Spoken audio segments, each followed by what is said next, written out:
lay, lay, lay, lay, lay, lay, lay, lay.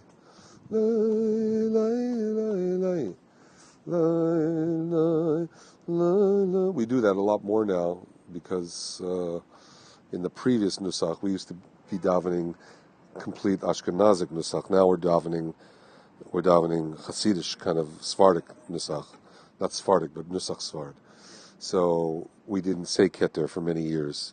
People were always surprised because they'd come to a Shlomo minyan and Shlomo's a chassid and but we started in an Ashkenazic shul and so our sidders, everything, for years it was only like 3 years ago when we switched over to nusach Sfard, the Hasidic kind of thing. So that now when we come to Keser, it's like, okay, we're going to sing like that, because I've played with it a little bit here and there though, because it used to have a little more when we did the other one, the Ashkenazic. It was flexible. It was more, not flexible. It was, we were used to putting a lot of different nigunim. It had to match. I mean, there is a concept of it. The tune has to match the nature of the words. Otherwise it's like bubble gum. It's not, you're not doing it right. Not everybody understands that part. I think that's an important thing to teach. People think, I could sing any. I mean, and Reb Shlomo taught that a lot about. No, anything relating to God and the majesty and has to be in major. It can't be in minor. It has to be in the major. It's not or whatever. I'm not such a musician, but I'm saying minor is beautiful, but it's when you're talking about the king, it's got to be. I didn't know. Yeah. What came first, Jeff's or Happy Minyan was before this. Yeah. What year was your first involvement with Happy Minyan? It was when it started, which was 1995. It was about 6 months after Reb Shlomo was nifter, and it started really with our friend Stewie Wax, who was the founder. Founder because it started on his ufruf. He had to get married. He was getting married, and he needed a place to daven for his ufruf, which is coming up to being called to the Torah, celebrating, kind of like a Jewish bachelor party for the guy, but not a bachelor party because it's nothing lewd or anything like that. But so that was how it started, kind of. I think I told you my wife was friendly with Stewie, and Stewie called her and was confused. Where am I going to have my, maybe he wasn't such a shul. He didn't go to shul that much, maybe. I don't know. He had his own thing going on at his house and this and that.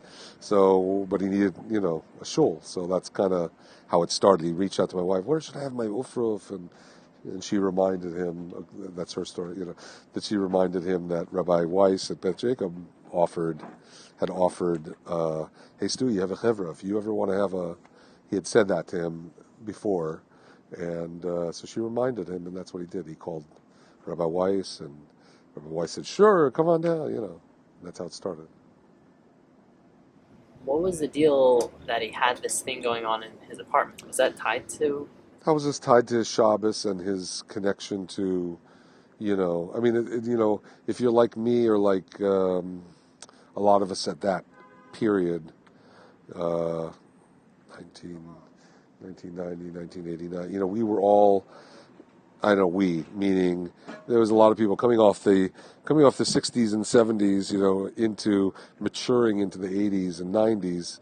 A lot of people that got connected to their Yiddishkeit came through Reb Shlomo or Chassidus, or came various paths, I'm saying, but it was something that I think he wanted to share. He was very close to Reb Shlomo in New York and wherever he was. Stewie was in Denver, and he was like reconnecting to his Yiddishkeit through Rabbi Twersky, who was another Hasidic rabbi at the time.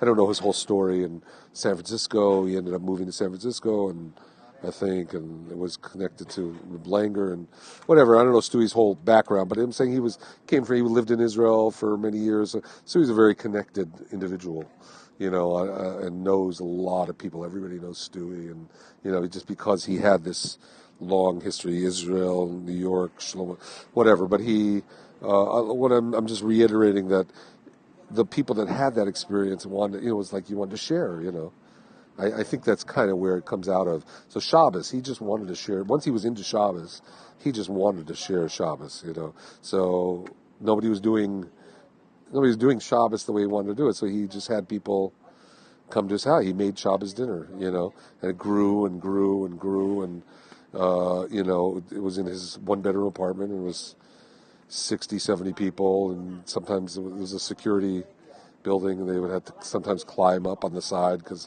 couldn't buzz on Shabbos. You couldn't, so that kind of snowballed from there. I don't know exactly how many, years before the Happy Minyan that was. Maybe a year and a half, 2 years, maybe longer.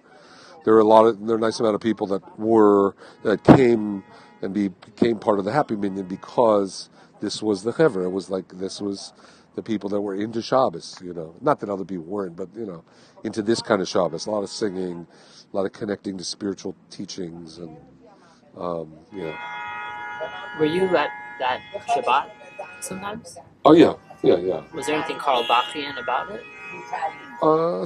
Songs and teachings, yeah. Yeah, it was. I mean, I wouldn't say it was exclusively, but it was,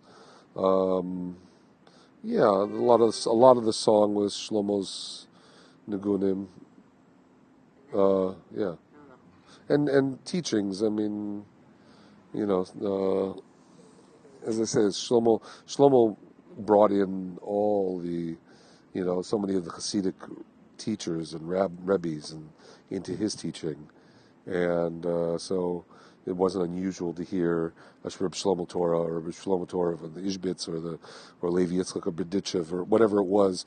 It was spiritual Hasidic Torah being shared.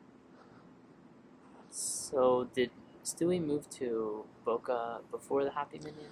No, way after. No, that was more recent. He left left LA like 7 years ago, 7 years ago. I don't know, to be with his parents in Boca. So for his Ofruf. No, that was no. So he lived in LA on Beverly Drive. That's where his apartment was on the second floor or third floor, I forgot. And the Minyan started at Beth Jacob, which is on the corner of Weatherly and Olympic. So that's yeah. I mean so he was part of the Minyan from the beginning until at least 94, 2004, 2014, maybe something like that. I don't know. I mean, it's part of the Minyan still. He's still on the WhatsApp chat, and he's still that kind of thing. He's still involved in sharing Torahs and stuff from afar. Comes to visit rarely, very, very rarely. But anyway, so he's there with his family. When did it start to become more formalized? Well, it depends what you mean by formalized. I mean, I guess you could say for the first 13 years, it was more of a first at Beth Jacob. It was, it was a hosted minyan. We were hosted by a big shul, right? And then, so not that there wasn't any formality there. There was some structure built around that, like making, how are we going to have Kiddush this weekend, or how are we want this special teacher to come in, or, whatever it was. I mean, somebody had to take the lead to make that happen. But sometimes there were more leaders at the time. It wasn't a board or anything, and it was also about who's going to daven this week. Who's going to. It wasn't like in advance. It was like we're there, and oh wow, you showed up. Oh great, it was like who's going to take the mantle, and then that sometimes turned into a 2-year stint because all of a sudden we were blessed by this particular guy that happened to be in LA teaching and had a job and. Or it was some teenagers that learned the Nusach, and they, we were really blessed with that. Or another one would be Can we pause it? Yeah. Shlomo Katz, grew up high school in Armenian, Hello? Yeah. Yeah, that would be great. Thank you. It's funny. It's kind of hashkacha that this white car is parked because it's It giving. helps. That's good. That's good. I think they went shopping too. Um, so, no, so, well, he came. His family moved back here when he was like 14. When he was a little kid, he was. I think he was born in America, but maybe not. I don't know. But then his father went. The family went back to Israel at a certain point when he was really young, and then his father is a chazan, and his father then got another gig to come back to L.A. at Beth Jacob. He used to be at Shar Tefillah, so he came back. So Shlomo was, he tells a story, how pissed off he was. He was so upset, as a young high school kind of guy being pulled out of Israel and come to this like shul in America that he was not into it. It sounds like, and but he came, and at the same time the minyan was like, I don't know how old it was when he came back. I have to ask him. I don't know. Maybe it was 90. Maybe it was 3 or 4 years into the minyan. I'm not sure. I don't remember. But he came back, and he was like he was at home. He was like so happy, And this like he connected to, Shlomo's music. Maybe he connected before this to that, but he became like immediately enamored with like becoming an archival kind of work that he did right from the beginning. People think it started when he went to Israel and the foundation reached out to him. No, he was like right from the beginning. He found out who had the music, who had the tapes, who had the this, and there were certain people that like were like catalogers of, I got bootleggers like like they like Roxa. I have Reb Shlomo for that. This was a great concert, and and they were cassette tapes. And he'd catalog them, take notes and teachings, and I mean, I didn't, I only know this after the fact, some pretty much, but so I'm saying he was always on fire with that kind of thing. But for him, that was like wow, and he became our chazan for a nice amount of years. I don't know if it was exclusive. It wasn't exclusive. He was a young guy, But I'm saying between him and a couple other high school guys, and then there was this other. It was always about the chazan, like who's gonna lead, and and there were various personalities at various stages. It's interesting, before and free. I mean not paid. What I'm saying. When did you remember first finding out about this guy Shlomo Carlebach? Well, I was young. I was 9 years old or 10 years old when I first heard Shlomo as a, went to a Shlomo concert. Oh. Yeah, I'm saying I knew of Shlomo from from early age. Yeah. 9 years old. Well, I'm saying how old was I? I was 19 what is it? 1967, let's say, 1968. So Shlomo was right in the middle of getting into the hippieville of life, and Shlomo started early 50s with the Lubavitcher, late 40s, early 50s. Started singing, started connecting to, he started connecting traditional Jewish community. I mean, the way I look at it, until he broke off. Not that he break off, but I'm saying he was instrumental in bringing Jews back to their spirit. Really, especially those were broken from the Holocaust and broken from the communities. Yeah, we're Jewish. Yeah, we're going to shul. Yeah, but he like started connecting Jews back to their Yiddishkeit. I'm talking about connected Jews back to the Yiddishkeit. Forget about what happened later, which was, he disappointed all those Jews by getting more far out in a way, trying to connect to the ones who were really emergency, what he called the 911s or whatever he called them. I don't know. I think he something said to the Lubavitcher Rebbe, something like that. You want me to worry about, separating them at my concert, men and women, and don't quote me on it, but I'm saying something like that. Came a point when he was working with and for the Lubavitcher Rebbe, trying to get classes together, trying to inspire people using his music, and when once he was playing to a divided audience, he said, "Oh, well, two people showed up, or three people." This was not their scene. And so at some point he told Lubavitch Rebbe, "I can't do that." And he said, "Well, you're going to have to go your own way because you're doing it under our auspices." So that's part of the main story of when he's kind of not split, but went his own way, and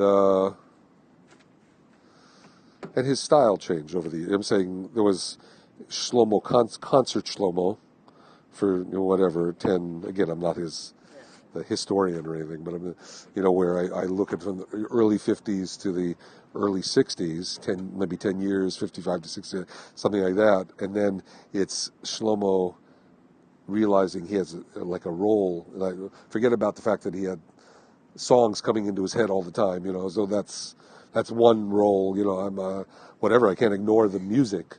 But he also, his concerts slowly but surely, especially later and later, changed to a lot of talking. A lot of teaching, a lot of connecting.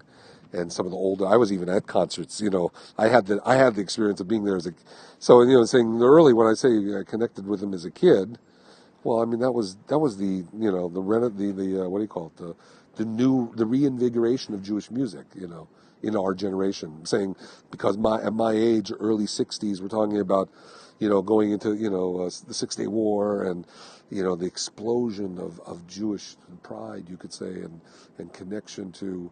So music was taking off in a different way. Shlomo opened it up to say you could take a pasuk and you could sing this to it and sing this to it, and then there was the whole Hasidic song festival in Israel that created 9 or 10 years of a big It was called the Hasidic Song Festival. Shlomo won a couple of those, like his song won it, but it was a festival. Like me growing up, I played guitar. I followed and I sang. I performed and stuff like that as a young kid. But those, all the performers at the time, there was a big influence. I was saying that music was coming out of Israel, and it was different, and accessible, and some of that was Shlomo, or Shlomo was really the key original, but I'm saying of our generation, I would say, but then so many others were inspired, there were all kinds of names and songs that came, so that was a big thing, so yeah, in a way, I was connected to Shlomo from a young age to the time he died, but I wasn't necessarily I wasn't his Hasid, you know what I'm saying? I was like into his music. He taught me so much musically. You can't have grown up in that generation and not heard his music, or not learned his music, or heard or been davened with his music, or whatever. So everybody is affected, you could say, to some extent, if you're connected at all. And then I would say I had different experiences personally with Reb Shlomo and his his new kind of a new style of teaching, a new style of concert, new style of, and then later in yeshiva, when I went at age 19, I went to yeshiva and I connected with Shlomo in Israel. Again, I was not his main big chassid, but he was there. I was like, oh, I'm going there. I'm going to go here where I would follow wherever he was. I would try to be there and see. It was like I told you, like the energy of the high school kids at the time when I went there that year in 76, I think it was. So it was like I was in this old pond, and the energy was the East Coast energy. It was before the yeshiva part, but it was the same kind of kid that was going to go to, and I was not into their energy, but so they were all running up and down the halls and saying. It was during the 9 days. I don't know if you know about the 9 days of coming up. It's coming up in a few weeks. We have fast day on Sunday, and then we have the 9 days where we don't listen to live music, don't eat meat, depending on the custom. And they were running up and Reb Shlomo's down the block, and he's performing music. And it was in the 9 days. He's not supposed to be performing music. And you know what he's doing? Like they were derogatory, like saying, "Can you believe it?" This kind of. I said, "I can't." I heard it. Where? So I went down to this house. I found the house where he was teaching, and it was lashon hara. It was like he wasn't playing on an instrument. He was singing, which you can do, but it was no live instruments. So he's teaching. He was teaching, and it was there was some song, and like we do actually on Tisha B'av, and very few people sing on Tisha B'av. We do sing. We sing some song. I mean, some of them are plaintive and slow or whatever, but we do sing. Not a lot of shuls sing on Tisha B'av, I think. But I'm saying that's what he was doing, teaching. And so that was another connection, like, to his teaching. And later on, when I came back to LA was a big stop of his, and he'd stay here for weeks sometimes, 2 weeks. And sometimes a concert, a Shabbaton, or this, that. And then he had a base at the Ritchie's house, and usually this doctor, maybe I told you, on the other side of town, that was his, like, base. And, I didn't go over, but there was teachings every night. Hang out, come hang out with Shlomo, and he's going to teach something, and it was like a hangout, all the time. It was it was like where people went, if they wanted that energy and wanted that. And then, the interesting thing is that before the summer before he died, he came here for a Shabbaton, right? At that shul there. That was like the last Shabbaton we saw him at, and we organized, not we, I mean, some people organized it, and I guess what I'm saying is what's interesting is how the minyan started, and the minyan had a different challenge. Interesting, how do you do Reb Shlomo every week? Saying, not that we're doing his work, he traveled around the world and everything was different, a concert here, a concert there, connecting with different people, inspiring different, whatever. It's different. He was a traveling minstrel, kind of, in a way. And yet which is in certain energy, if you come to town and you have this clever around you, you're in, but whenever you're out, and that's finished, It's like, you're in, and yeah, Shabbos down, it's like, it's an energy, and it's like, yeah, we're doing Shabbos to Shabbos, and yeah, he's teaching all week, and wow, that kind of thing, but then he's out, he's not back for 6 months or 4 months, and so it's like the light pops in and pops out, and pops in and pops out, and then here we are, we started a minyan, and we've got to keep it going every week, it's got to be. Not that we felt that. In the beginning it was natural. It was like exciting, and it is pretty much still that way in a way, but it was definitely a lot more, what do you call it? What do you call it when it's not scheduled, not set? Spontaneous, thank you. Spontaneous. It was a lot more spontaneous. It was designed to be spontaneous. The whole thing was spontaneous. Vis-a-vis, and that's why it went on for hours and hours and hours, No, but there was no boundaries. It used to be there was no boundaries. Now there's boundaries. So that, when back to your original question, that, when did it get formalized or organized? So over the last 6-7 years, it's gotten a little bit, older, you could say. Older, more strict, more formalized, more, we got to finish at 12, we got to start sharp at 9, there's no reason to continue singing, there's a way to sing and enjoy and also be limited, instead of saying, no, this is feeling good, let's keep going, I'm not saying it never happens, but it happens less. That happens less. It's like, it's okay, it's beautiful. It's also sad that all groups, it seems that all institutions seem to get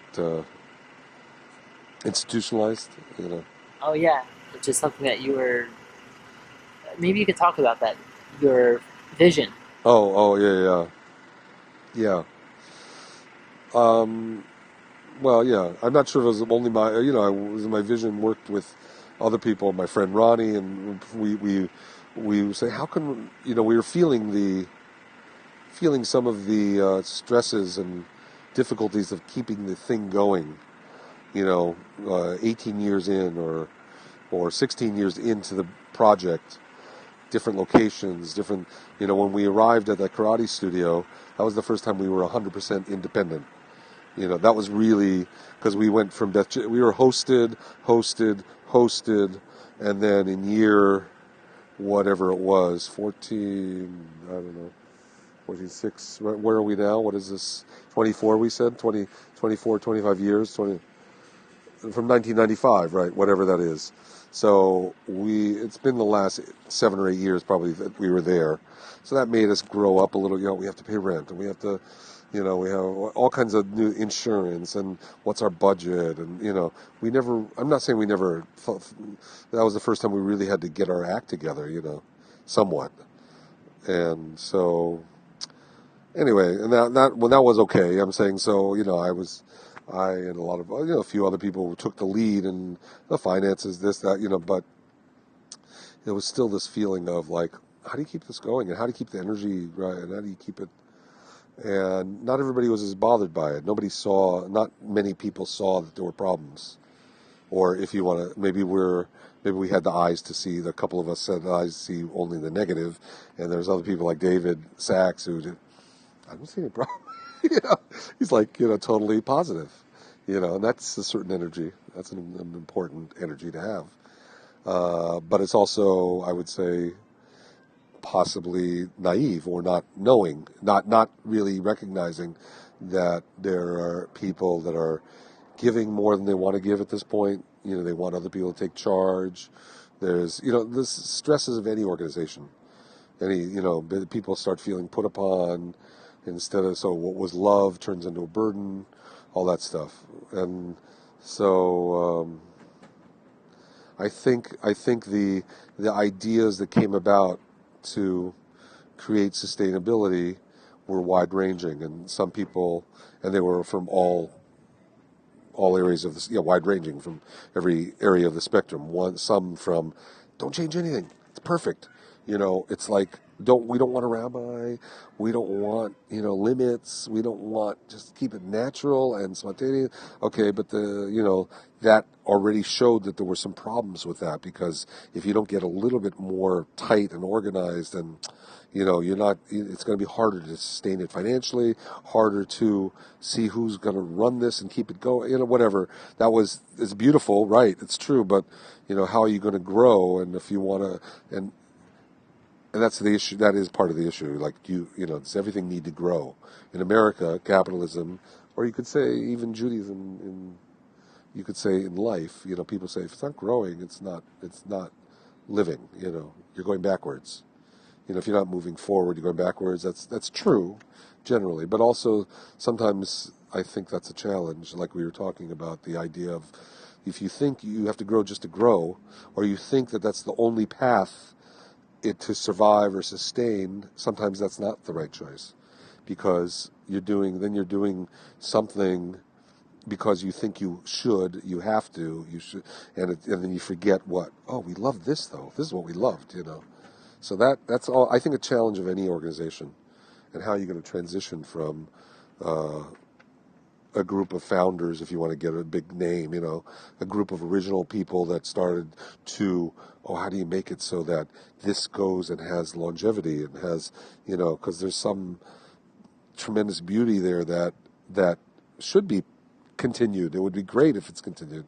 But then if you go back to some people's view is, no, it's about personalities, and it's about stars, and and there's some truth to that. There's some truth to, who's going to go, who's going to take time unless they're directed to and then if they didn't have this experience, like let's say I had, like Yehuda grew up on the, where, nigunim, and it's been part of my life, from little kid, so it's natural for people to say, oh no, I want him to daven, I want him to be the one, right? But the flip side of that is that's not sustainable either, unless I want that job, unless you have 3 or 4 or 5 people that want that job, can get paid and feel like they need to get paid for it, they get paid for it, So not that I'm looking for payment, I just mean it's, if you have enough of a bench, a deep bench, then okay, that's great. But some of the most exciting times, I still believe that the davening piece could be, not everybody agrees with this, but could be somebody that's less than qualified.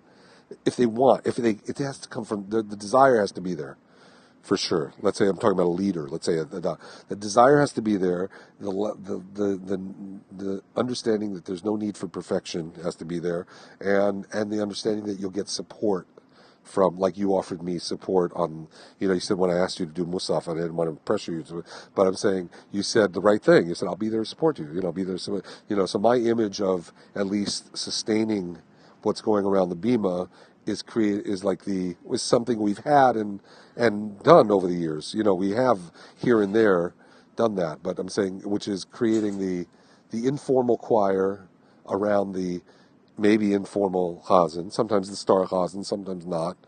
And that's a pet peeve of mine that I've never succeeded in formalizing, because there are people who disagree with it. Like, a lot of people tell Yehuda, like, I only want to be here when you daven, or they say that to me too sometimes. I'm just saying, I don't like it. I understand it. I don't like it because I think that if somebody wants to sing, they should sing, and they should also, if they find one little nigun and one little few words that inspire them, at that moment they're going to be more inspirational than me or for the whole kahila in that moment, and we're going to support him. So that's my image of the davening part of it that I think would create sustainability involving more people in that and taking away the fear, and also, but it takes. So anyway, that's a whole project in and of itself. Meaning, Yehuda has to believe it. Other people that are taking the lead have to believe it, and that's one of our problems with sustainability is who's going to lead tonight. Yehuda's out of town. I can't make it. That's one issue.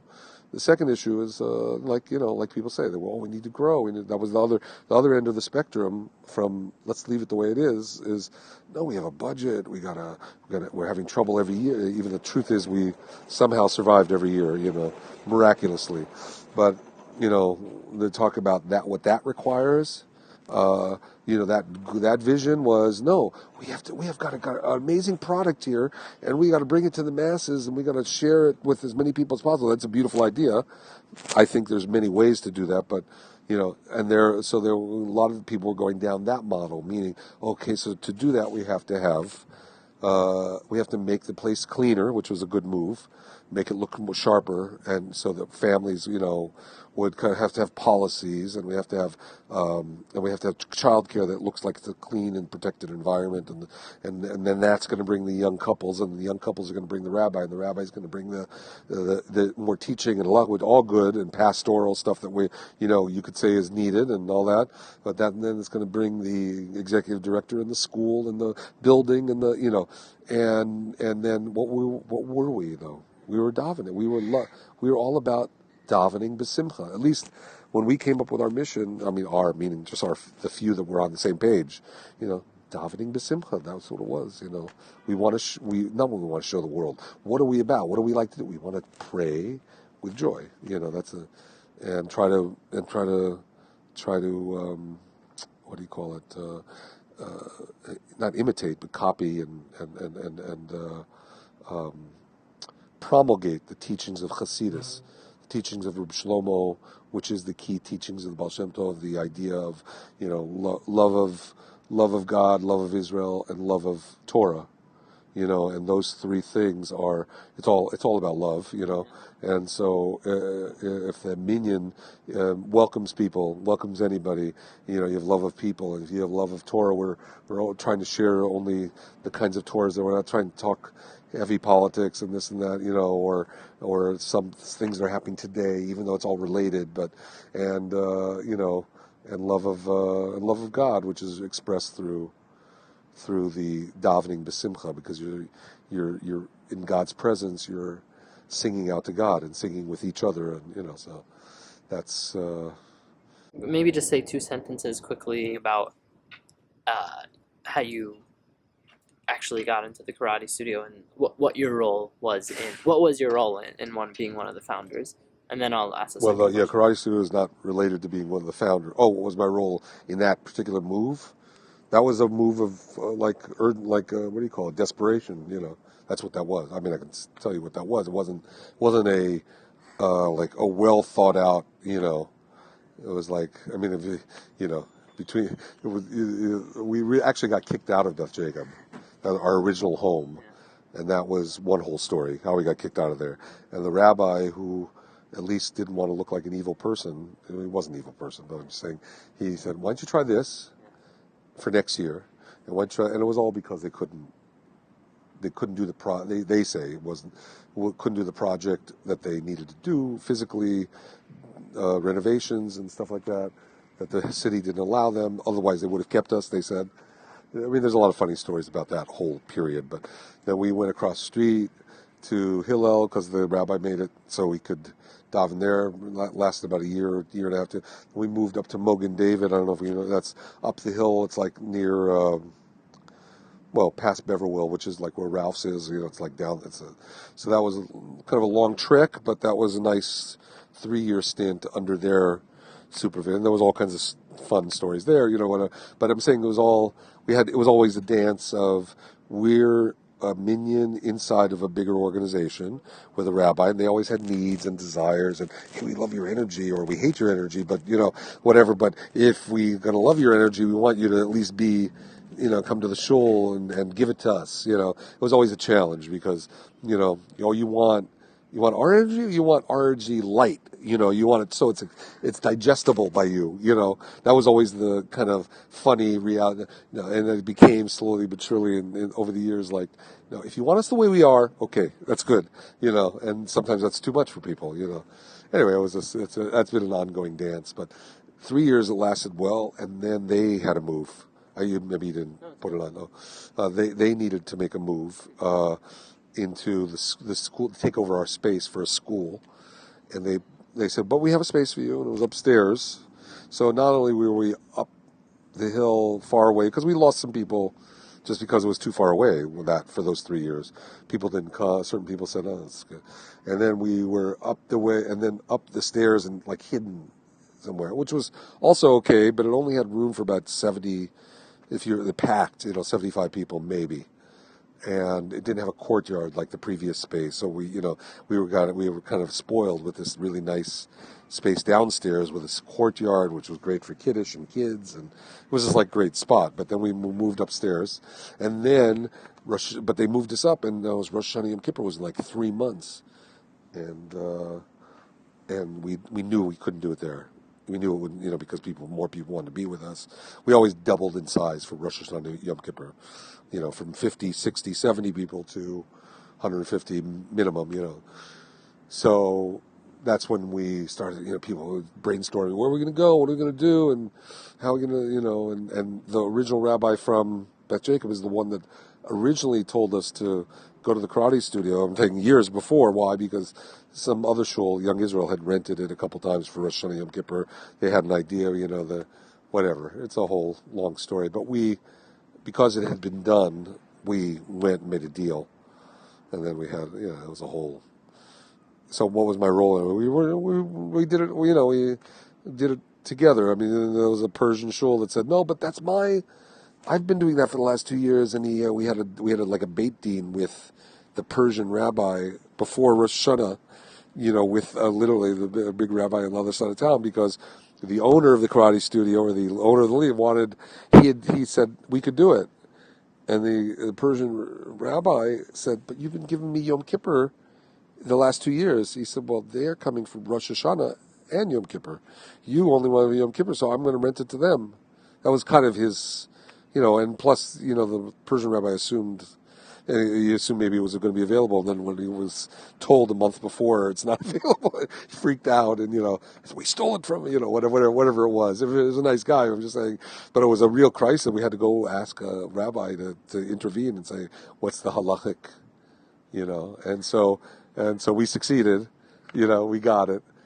And it was such a, it was like amazing. Somebody donated just for that, just to take the mirrors, cover up the mirrors.